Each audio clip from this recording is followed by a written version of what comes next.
Hi everyone, welcome to ఐరేజ్ academy. ఈ వీడియోలో మనం డిస్కస్ అయ్యే టాపిక్ ఏంటండి అంటే ఎవరైతే ఎస్ఎస్సి సీజీఎల్ ఎగ్జామినేషన్స్కి ప్రిపేర్ అవుతున్నారో వాళ్ళకి సంబంధించినటువంటి ఇన్ఫర్మేషన్ అయితే ప్రొవైడ్ చేయడం జరుగుతుంది. ఇందులో related to the general studies. ఏంటి జనరల్ స్టడీస్కి సంబంధించి ఇన్ఫర్మేషన్ ఇస్తారనంటే ఫస్ట్ ఆఫ్ ఆల్ మనం కొన్ని ఇంపార్టెంట్ పాయింట్స్ డిస్కస్ చేసిన తర్వాత ఈ వీడియో మిగతా డీటెయిల్స్లోకి మనం వెళ్దాం. ఎస్ఎస్సి సీజీఎల్లో చాలామంది స్టూడెంట్స్ క్వాంటిటేటివ్ యాప్టిట్యూడ్లో మంచి స్కోర్ చేస్తున్నారు, ఇంగ్లీష్లో మంచి స్కోర్ చేస్తున్నారు, రీజనింగ్లో కూడా మంచి స్కోర్ చేస్తున్నారు. ఇది ఎప్పటి నుంచి కాదు, సిన్స్ 2016 నుండి తీసుకుంటే కూడా మనకి ఇదే కంటిన్యూ అవుతుంది. అంటే అంతకుముందు కూడా, ఎందుకంటే మాన్యువల్గా ఉండేది 2016 వరకు ఎగ్జామినేషన్. ఆన్లైన్లో ఎగ్జామ్స్ పెట్టడం అనేది 2016 నుండి స్టార్ట్ అయింది, మీ అందరికీ తెలిసిందే. అయితే ఇప్పుడు రీసెంట్గా మనకు లాస్ట్ 2-3 ఇయర్స్ నుండి తీసుకుంటే టైర్ 2లో కూడా మనకి జనరల్ స్టడీస్ అనేది ఇంక్లూడ్ చేస్తారు. ఒకప్పుడు ఏంటంటే ఓన్లీ టైర్ 1లో మాత్రం జనరల్ స్టడీస్ ఉండేది. అయితే టైర్ 1లో ఉన్నప్పటికీ జనరల్ స్టడీస్ అనేది ఫైనల్ రిజల్ట్ వచ్చినప్పటికీ ఒక క్రూషియల్ రోల్ ప్లే చేసేది. సో ఇప్పుడు టైర్ 2లో కూడా పెట్టారు కాబట్టి ఆబ్వియస్లీ చాలా క్రూషియల్ రోల్ ప్లే చేస్తుంది. అంటే మీరు కష్టపడి చదువుతారు, యాప్టిట్యూడ్ బాగా చేస్తారు, రీజనింగ్ చేస్తారు, నెక్స్ట్ మనకి ఇంగ్లీష్ చేస్తారు, అన్నీ చేసినప్పుడు కూడా ఫైనల్గా వచ్చినప్పటికీ జనరల్ స్టడీస్లో మీరు చేయలేకపోతున్నారు. దీనికి గల ప్రధానమైన కారణం ఏంటంటే భయం. సో జనరల్ స్టడీస్ అంటే అది ఒక ఓషన్. సో దాన్ని మనం పట్టుకోలేము, ఎక్కడి నుంచి క్వశ్చన్స్ ఇస్తారో తెలీదు, దాన్ని ఎలా అప్రోచ్ అవ్వాలో తెలీదు. సో కాబట్టి ఇలాంటి చాలా వరకు డౌట్స్ ఎక్కువ మందికి ఉంటాయి అన్నమాట. సో ఆ డౌట్స్ అన్నింటినీ క్లియర్ చేస్తూ మనకి రేపటి నుంచి అంటే 15th ఏప్రిల్ నుంచి కూడా ఐరేజ్ అకాడమీలో యూట్యూబ్లో సీజీఎల్ జనరల్ స్టడీస్ 360 పేరుతో మనం అనమాట రేపటి నుంచి ఒక ప్రోగ్రామ్ స్టార్ట్ చేస్తున్నాము. అయితే ఇందులో ప్రీవియస్ ఇయర్ క్వశ్చన్స్ ఉంటాయి, అట్ ద సేమ్ టైం ఏంటంటే మనం ఎక్స్పెక్ట్ చేసినటువంటి క్వశ్చన్స్ కొన్ని ఉంటాయి. ప్రతి క్వశ్చన్కి ఈచ్ అండ్ ఎవ్రీ ఆప్షన్ని మీకు దానికి సంబంధించిన ప్రతి పాయింట్ని కూడా మొత్తం 360 degrees యాంగిల్లో టోటల్గా కవర్ చేస్తూ మీకు జనరల్ స్టడీస్ మీద భయం పోగొట్టే విధంగా ఈ ప్రోగ్రామ్ అయితే స్టార్ట్ చేయడం జరుగుతుందన్నమాట. అయితే మరి జనరల్ స్టడీస్ని ఎలా ప్రిపేర్ అవ్వాలి, అవి ఏంటన్నది కూడా దానికి సంబంధించి ఒక సపరేట్ వీడియో చేద్దాం. అయితే ఎక్కువ మంది స్టూడెంట్స్ మనం రీసెంట్గా రిజల్ట్స్ కూడా తీసుకున్నట్టు లాస్ట్ సీజీఎల్ రిజల్ట్స్ కూడా తీసుకున్నట్లయితే టైర్ 1లో మంచి స్కోర్ చేశారు, టైర్ 2లో కూడా మంచి స్కోర్ చేశారు. ఎప్పుడు దేంట్లో చేశారు? యాప్టిట్యూడ్లో, రీజనింగ్లో, ఇంగ్లీష్లో చేశారు. బట్ జనరల్ స్టడీస్కి వచ్చినప్పటికి మళ్ళీ ప్రాబ్లం ఫేస్ చేశారు. సో ఎప్పుడైనా సరే టోటల్గా అన్నీ చేస్తేనే జాబ్ అనేది మనకు వచ్చే ఛాన్సెస్ ఎక్కువ ఉంటుంది, మీ అందరికీ తెలిసిన విషయమే. సో అయితే మెజారిటీ స్టూడెంట్స్ ఏంటంటే భయంతో వదిలేస్తున్నారు జనరల్ స్టడీస్. సో కాబట్టి అలాంటి భయాలు పెట్టుకోవాల్సినటువంటి అవసరం ఉండదు. దాన్ని ఒక ఆర్గనైజ్డ్ వేలో ఒక ప్రాపర్ ప్రిపరేషన్ కనుక చేసి ఒక ఇంట్రెస్టింగ్ వేలో కనుక నేర్చుకున్నట్లయితే ఖచ్చితంగా సీజీఎల్లో మీరు మంచి స్కోర్ సాధించవచ్చు. అయితే ఈ సెషన్స్ అనేవి నాట్ ఓన్లీ ఫర్ సీజీఎల్, మీరు సిహెచ్ఎస్ఎల్ రాస్తే దానికి ఉపయోగపడతాయి, ఒకవేళ ఎంటీఎస్ ఎగ్జామ్స్ రాస్తుంటే దానికి ఉపయోగపడతాయి, అలాగే ఆర్ఆర్బీ ఎగ్జామినేషన్స్కి ప్రిపేర్ ఉంటే దానికి కూడా ఉపయోగపడతాయి అనమాట. సో మనం ఈ సీజీఎల్కి సంబంధించినటువంటి 360 degreesని మనం రేపటి నుండి స్టార్ట్ చేస్తున్నామండి. అయితే మనం జనరల్గా అబ్జర్వ్ చేసినట్లయితే చాలామంది అసలు టైర్ 1లో మనకి అసలు క్వశ్చన్స్ 25 ఉంటాయి, సో 50 మార్క్స్కి ఉంటుంది.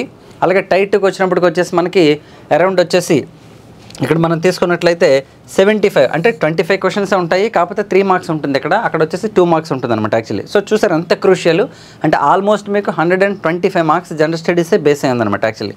సో ఇది ఎంత క్రూషియల్ పార్ట్ని మీరు వదిలేయకూడదు కాబట్టి సో జనరల్ స్టడీస్ మీద ఒక స్పెషల్ ఫోకస్ ఇవ్వాలి, ఆ భయం పోగొట్టాలనే ఉద్దేశంతోనే ఐరేజ్ అకాడమీ అనమాట మీకు రేపటి నుంచి జిఎస్ క్లాసెస్ ప్రొవైడ్ చేస్తుంది.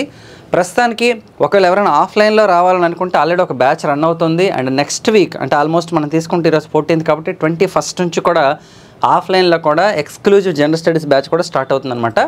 ఎవరైనా అటెండ్ కావాలనుకుంటే కూడా అటెండ్ అవ్వచ్చు అనమాట. మరి ఒకసారి తీసుకున్నట్లయితే 2024 టైర్ 1 మనం తీసుకుంటే, ఎందుకంటే నెంబర్ ఆఫ్ షిఫ్ట్స్ ఉంటాయి కదా, ఆ నెంబర్ ఆఫ్ షిఫ్ట్స్లో భాగంగా తీసుకుంటే బయాలజీ నుంచి దాదాపు 61 క్వశ్చన్స్ వచ్చాయండి, కెమిస్ట్రీ నుంచి 59 క్వశ్చన్స్ వచ్చాయి, ఫిజిక్స్ నుండి 23, ఎకానమీ నుంచి 93 క్వశ్చన్స్. సో ఎకానమీలో ఏంటంటే మనకి కొన్నిసార్లు మనకి మైక్రో ఎకానమీ టచ్ చేస్తారు, మ్యాక్రో ఎకానమీ టచ్ చేస్తారు, అలాగే కరెంట్ ఎకానమీ టచ్ చేస్తారు. అంటే స్కీమ్స్, లేటెస్ట్ స్కీమ్స్ అవ్వచ్చు, లేదంటే మనకి 5 year ప్లాన్స్లో ఉండేటువంటి స్కీమ్స్ అవ్వచ్చు, సెన్సస్ టచ్ చేస్తారు, అలాగే పావర్టీ ఇండెక్స్లు టచ్ చేస్తారు, అలాగే హ్యూమన్ డెవలప్మెంట్ ఇండెక్స్ టచ్, ఇలా నెంబర్ ఆఫ్ టచ్ చేసే ఛాన్సెస్ ఉంటాయి అనమాట. సో అది కూడా మనం అలా అప్రోచ్ అవ్వాలి, డిస్కస్ చేద్దాం. అలాగే జాగ్రఫీ తీసుకుంటే కూడా అంతే, 107 క్వశ్చన్స్. అంటే చూడండి సోషల్ కంటెంట్ అనేది హై లెవెల్ ఆఫ్ వాల్యూ ఉంటుందన్నమాట డెఫినెట్లీ. అండ్ ఇండియన్ హిస్టరీ అండి, హిస్టరీ 153 క్వశ్చన్స్ ఇచ్చారు మనకి. సో చూడండి హిస్టరీ వెయిటేజ్ ఎంత ఉందో ఒకసారి అబ్జర్వ్ చేయండి. సో మీరు ఏన్షియంట్, మిడివల్, మోడర్న్ ఈ మూడు చదువుకోవాలి బాగా. సో మనం మోస్ట్లీ రేపు హిస్టరీ డిస్కస్ చేద్దామండి. మీ ఇష్టం, మీరు మోడర్న్ చెప్పంటే మోడర్న్ చెప్దాం, మిడివల్ చెప్పమంటే మిడివల్ చెప్దాం, ఏన్షియంట్ అంటే ఏన్షియంట్, అంటే ఎక్కువ మంది ఏది అడిగితే అది మనం డిస్కస్ చేద్దాం రేపు. ఓకే, లేదు సార్ ఓవరాల్గా చెప్పండి ర్యాండమ్గా అంటే అది ర్యాండమ్గానే చెప్దాం. Next Indian polity 83 questions. ఇందులో ఆర్టికల్స్ ఇవ్వచ్చు, అమెండ్మెంట్స్ ఇవ్వచ్చు, లేదంటే సుప్రీంకోర్టు లేటెస్ట్ జడ్జిమెంట్స్ ఇవ్వచ్చు. మనం రీసెంట్గా తీసుకుంటే చంపక దొరరాజన్ కేసుకు సంబంధించి ఇవ్వడం జరిగింది. ఓకే, అంటే 1951 జడ్జిమెంట్ అది. కేశవానంద భారతి కేసు ఇవ్వచ్చు, గోలక్నాథ్ కేసు ఇవ్వచ్చు, లేదంటే మనకి ఎస్ఆర్ బొమ్మాయి కేసు ఇవ్వచ్చు. ఏ కేసు అయినా సరే ఇవ్వచ్చు అనమాట. దాన్ని ఎలా అప్రోచ్ అవ్వాలి, ఎలా చదవాలని మనం డిస్కస్ చేద్దాం డీటెయిల్గా.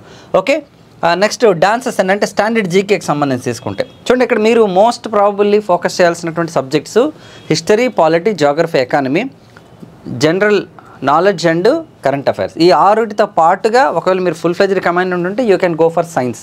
అయితే సైన్స్ చదివేటప్పుడు చాలామంది కొంతవరకు ఈజీగా ఉండే అవకాశం ఉంది. ఎందుకంటే మోస్ట్ ఆఫ్ ది పీపుల్ ఈ మధ్యకాలంలో ఇంటర్మీడియట్ అనేది మ్యాథమెటిక్స్ తీసుకుంటున్నారు కాబట్టి, తర్వాత ఇంజనీరింగ్ బ్యాక్గ్రౌండ్కి వెళ్తారు, లేదంటే డిగ్రీ మ్యాథమెటిక్స్ తీసుకుంటున్నారు కాబట్టి సైన్స్ టెర్మినాలజీ మీద కొంత ఐడియా ఉండే అవకాశం ఉంది. బట్ ఎప్పుడైతే మొత్తం మీ తలకి అకాడమిక్ ఎడ్యుకేషన్ ఫినిష్ చేసుకొని బయటకు వస్తున్నారో, when you want to go for the competitive examinations, అప్పుడు ఏమవుతుందంటే సోషల్ టెర్మినాలజీ కంప్లీట్గా మర్చిపోతున్నారు యాక్చువల్లీ. సో దీనివల్ల ప్రాబ్లం వస్తుంది. కాబట్టి అసలు ఎలా ఈ సోషల్ కంటెంట్ని అప్రోచ్ అవ్వాలి, కరెంట్ అఫైర్స్ని అసలు ఏ విధంగా చదువుకోవాలి, స్టాండర్డ్ జీకేని ఎలా చదివి కరెంట్ అఫైర్స్ దాన్ని మీరు ఇంక్లూడ్ అంటే ఇంటిగ్రేట్ చేసుకొని చదవాలనేది నేను డీటెయిల్గా చెప్తాను. నేను మీకు, నేనే కాదు మిగతా మన ఫ్యాకల్టీ టీం కూడా మీకు డెఫినెట్గా ఎక్స్ప్లెయిన్ చేస్తారనమాట. అలాగే నెక్స్ట్ ఇవన్నీ మీకు జీకేనే, అది మ్యూజిక్ అవ్వచ్చు, స్పోర్ట్స్ అవ్వచ్చు. స్పోర్ట్స్ మీరు తీసుకుంటే ఇప్పుడు ఐపీఎల్ అవుతుంది, ఐపీఎల్కి సంబంధించి కూడా క్వశ్చన్స్ అడిగారు ఇదివరకు. మనకి ఐబీపీఎస్ బ్యాంక్ ఎగ్జామ్స్లో అడిగారు, సీజీఎల్లో కూడా అడిగారు. ఎలా అంటే ఇప్పుడు ఎగ్జాంపుల్ 2025 ఐపీఎల్ ఉంది, ఏదైనా సరే ఒక టీంకి సంబంధించినటువంటి వాళ్ళ యొక్క స్పాన్సర్ నేమ్ అడగచ్చు, లేదంటే ఆరెంజ్ క్యాప్ అడుగుతారు, పర్పుల్ క్యాప్ అడుగుతారు. ఓకే, లేదంటే ఏ టీం ఎన్నిసార్లు ఓకే ఐపీఎల్ ట్రోఫీస్ని తీసుకుందని అడగవచ్చు, లేదంటే మనకి ఇప్పుడు రన్నరప్ ఎవరు అనేది, లేదా విన్నర్ ఎవరని అడగచ్చు. ఇలా ఏమైనా క్వశ్చన్స్ అడగచ్చు అనమాట. సో డెఫినెట్గా అది కూడా మీరు ఫోకస్ చేయాల్సిందే. అలాగే ఫెస్టివల్స్ అండి, దీంతోపాటు కరెంట్ అఫైర్స్ అయితే 127 క్వశ్చన్స్ అడిగారండి. సో కరెంట్ అఫైర్స్ కూడా చాలా చాలా ఇంపార్టెంట్. కరెంట్ అఫైర్స్ ఎలా చదువుతారంటే సేమ్ జీకేలో ఉన్నదాన్ని ఇంటిగ్రేట్ చేసుకొని చదువుకోవాలి. పాలిటీ కరెంట్ అఫైర్స్ ఉంటాయి, అందులో ఎకానమీ కరెంట్ అఫైర్స్ ఉంటాయి, next persons in the news ఉంటాయి, ఇంటర్నేషనల్ అఫైర్స్ ఉంటాయి, అందులో నేషనల్ అఫైర్స్ ఉంటాయి, అలాగే అపాయింట్మెంట్స్ ఉంటాయి. మెయిన్లీ అపాయింట్మెంట్స్ అంటే అదన్నీ కూడా పర్సన్స్ ఇన్ న్యూస్ కిందకి వచ్చేస్తుంది. అవార్డ్స్ ఉంటాయి, స్పోర్ట్స్ ఉంటాయి, ఇవన్నీ కూడా మీకు పార్ట్ ఆఫ్ కరెంట్ అఫైర్స్ కిందకి వస్తాయి అనమాట. అలాగే సైన్స్ అండ్ టెక్నాలజీ రిలేటెడ్ కూడా ఉంటాయి అనమాట యాక్చువల్లీ. నెక్స్ట్ అలాగే తీసుకుంటే మిస్లేనియస్ అండి, అంటే డిఫరెంట్ అవ్వచ్చు. కాబట్టి మీరు ఫోకస్ పెట్టాల్సింది ఏంటంటే history, polity, geography, economy, GK, current affairs బాగా చదవండి. ఇవి మీకు మంచి కమాండ్ వచ్చిన తర్వాత you can go for science అనమాట. ఈవెన్ సైన్స్ కూడా మీరు స్టార్ట్ చేసుకొని చదువుకోవచ్చు, అది కూడా ప్రాబ్లం ఏం కాదు. బట్ ఇక్కడ మనం వెయిటేజ్ ప్రకారం తీసుకుంటే నేను మీకు చెప్తా ఉన్నాను. ఎందుకంటే నేను మీకు చెప్తున్నాను, భయం ఉండకూడదు actually. Okay, first of all general studies చదివే వాళ్ళకి ఏంటంటే ఎస్ఎస్సి సీజీఎల్కి ఎస్పెషల్లీ ప్రిపేర్ వాళ్ళకి భయం ఉండకూడదు అనమాట. ఎందుకంటే ఎక్కువ మంది భయంతో ఆపేస్తారు.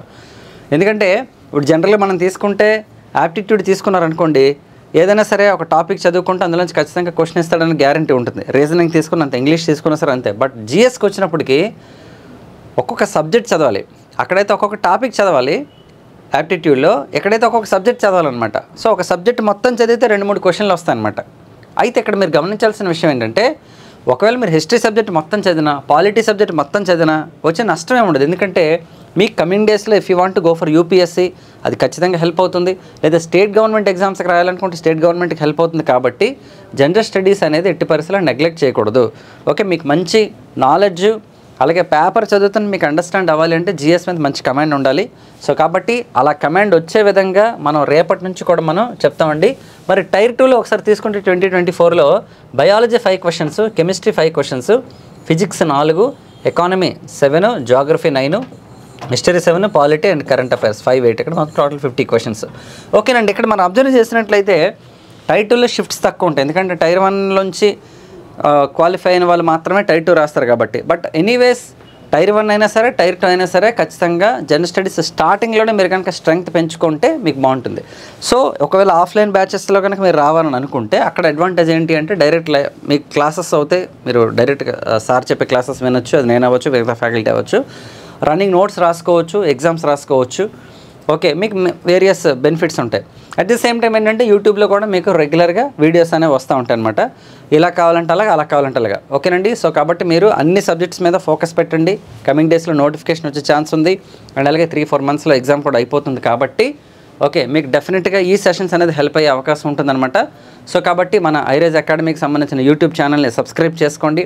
కింద డిస్క్రిప్షన్లో యాప్ ఉంటుంది, యాప్ని కూడా డౌన్లోడ్ చేసుకోండి. అందులో మీకు కూడా ఉపయోగపడేటటువంటి సెషన్స్ ఖచ్చితంగా ఉంటాయి. అలాగే ఒకవేళ ఆఫ్లైన్ బ్యాచెస్కి మీరు రావాలని అనుకుంటే you can contact the number అనమాట. కింద మీకు డిస్క్రిప్షన్ లింక్ ఇస్తారు, లేదంటే మీకు వీడియో దగ్గర మీకు ఎక్కడో ఒక దగ్గర నెంబర్ కూడా కాంటాక్ట్ నెంబర్ ఇస్తారనమాట. సో ఇదండి ఈ రోజుకి సంబంధించి. సో డెఫినెట్గా రేపటి నుంచి మీకు లైవ్కి సంబంధించి మీకు స్టార్టింగ్లోనే ఎన్ని గంటలకు లైవ్ ఉంటుంది అన్నది మన హోమ్ పేజ్లోనే మీకు ఉంటుంది. అది కనుక మీరు లైవ్లోకి రావడానికి కనుక మీరు రెడీ చేసుకుని పెట్టుకున్నట్లయితే రేపు ఈవినింగ్ నుంచి కూడా మనం డిస్కస్ చేద్దామండి. ఏ క్వశ్చన్ మనం 10 క్వశ్చన్సా 15 క్వశ్చన్సా 20 క్వశ్చన్సా, questions is not at all matter అండి. ఒక క్వశ్చన్ తీసుకుంటే అందులో ఉన్న 4 ఆప్షన్స్ని మీకు 360 degrees యాంగిల్లో మీకు ఎక్స్ప్లెయిన్ చేయడమే the main agenda of these sessions అనమాట. మీకు నేను ఎక్స్పెక్ట్ చేస్తున్నాను. Definitely I hope that you all will utilize these sessions. And మీ ఫ్రెండ్స్ ఎవరైతే CGL ఎగ్జామ్స్కి ప్రిపేర్ అవుతున్నారో వాళ్ళకి షేర్ చేయండి. అండ్ ఇతర ఎగ్జామ్స్కి ప్రిపేర్ వాళ్ళు కూడా ఉపయోగపడుతుంది. సో ఛానల్ని సబ్స్క్రైబ్ చేసుకోండి. నెక్స్ట్ వీడియోలో మళ్ళీ కలుద్దాం. Thank you so much all of you and wish you all the best.